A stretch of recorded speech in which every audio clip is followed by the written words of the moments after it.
Captain Hannibal Day and his first lieutenant, George Derby, chose the location for Canton Far West, or sometimes referred to as Fort Far West or Camp Far West, for several reasons. The cavalry post was established 5 miles northeast of present day Sheridan in September 28, 1849. The post was located near the Immigrant Trail on the north side of the Bear River, close to Johnson Ranch. It was near the crossroads to Sutter's Fort, Yuba Mines, Feather River Dry Diggings, and the Nicholas Landing on the Feather River.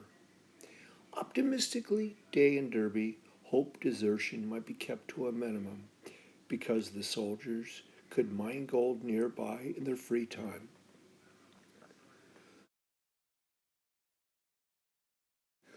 The fort was tasked with minimizing conflicts between the Indians and the overwhelming number of well armed miners.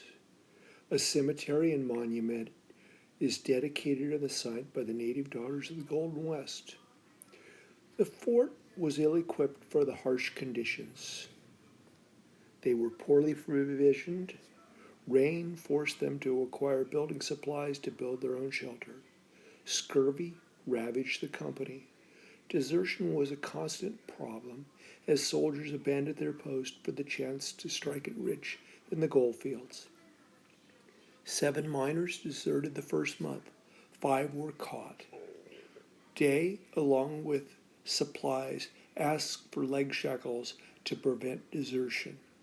Supplies were difficult to transport from the river landing at Nicholas to the camp because of the lack of bridges and stream crossings. The teamsters that hauled freight ran off the horses and then left for the gold fields. Minimizing conflicts between the Indians and the miners was difficult. The miners were well armed, and the Indians only had bows and arrows. In one case, several Indians were killed for taking cattle. A few days later, the strays were found. The Indians struck back, killing Charles Mott, a settler who just happened to be driving his wagon. In retaliation, a militia party killed several bands of Indians and took 10 women and children prisoners and distributed them among the ranches in the valley.